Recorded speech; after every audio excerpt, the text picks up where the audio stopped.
ขอต้อนรับเข้าสู่ช่องป้าจำลองสหายหลายคนวันนี้ยายก็จะมาทำเมนูแกงหน่อแขมนะคะนี่หน่อแขมค่ะเคยเห็นไหมหน่อแขมค่ะยายตำพริกก่อนตำพริกใส่ข้าวเบื่อ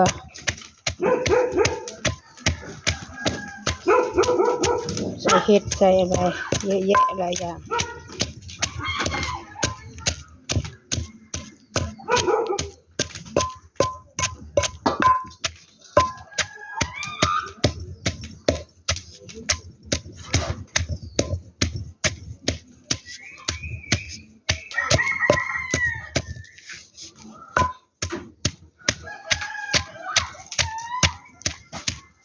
ใส่เห็ดใส่ฟักทอง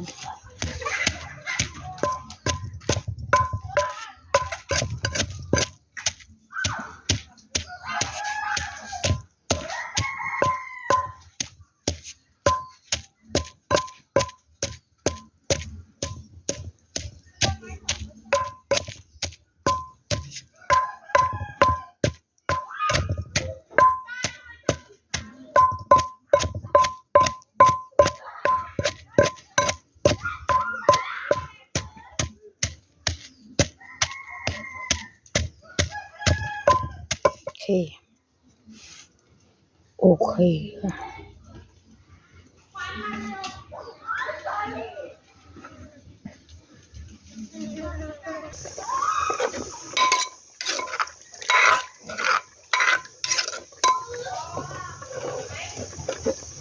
คือใส่ข้าวเบื่อแล้ว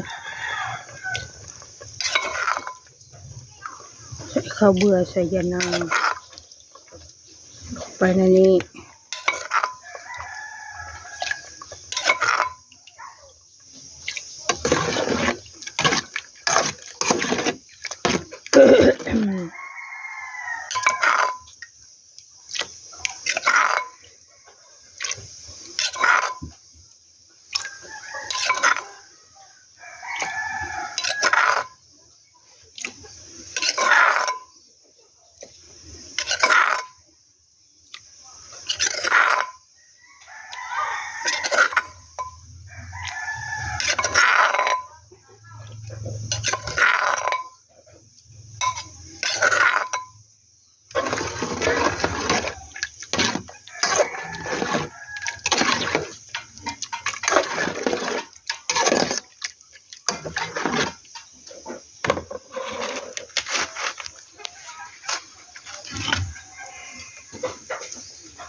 ไก่นี่ไล่ชีบ่ยอมไปเลยยืนชื่ออยู่เสื้ออีดีว่ะมึนเนาะ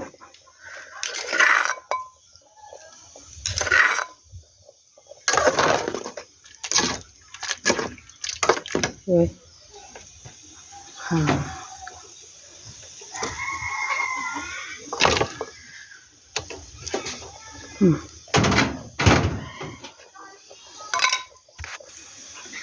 เป็นนัว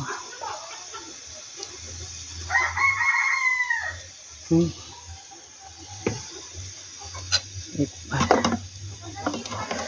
ปลา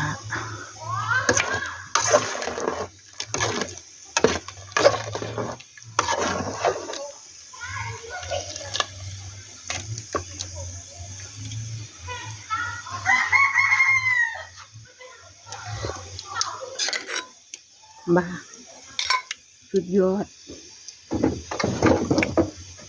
สุดยอดนัว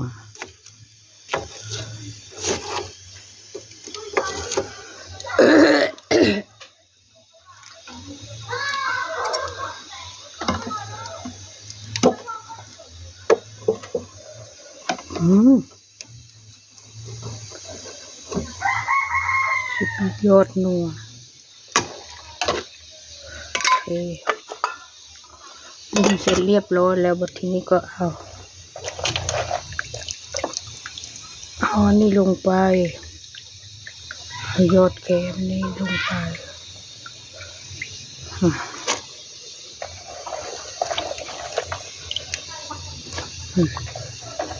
เพราะว่า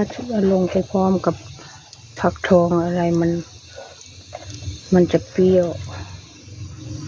ยอดอันมันจะเป็นยอดที่เปรี้ยวๆนะคะถ้าแกงนานค่ะจริง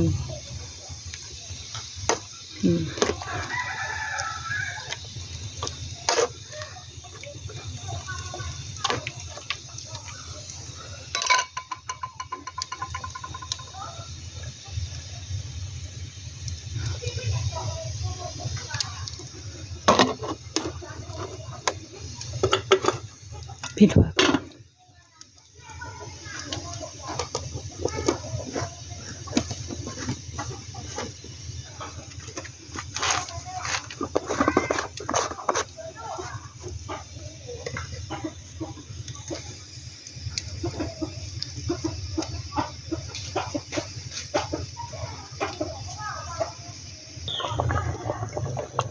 หน้าตาจะเป็นประมาณนี้ค่ะ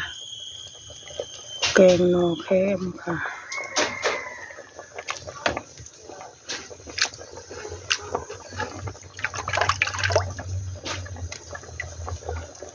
ใส่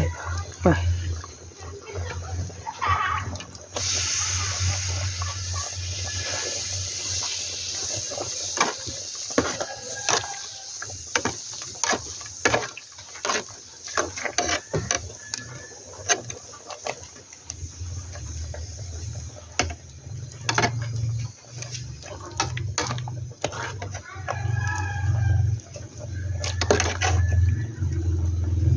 นี่แซ่บแบบไหนแซ่บบอก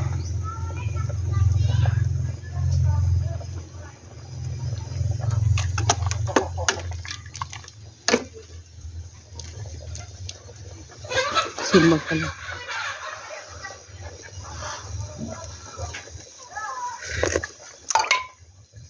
โอเคแซ่บแล้ว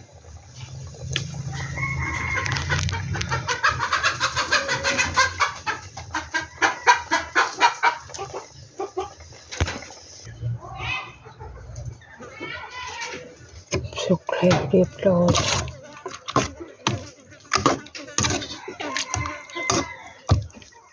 นี่ประมาณนี้ค่ะน่ากินบอก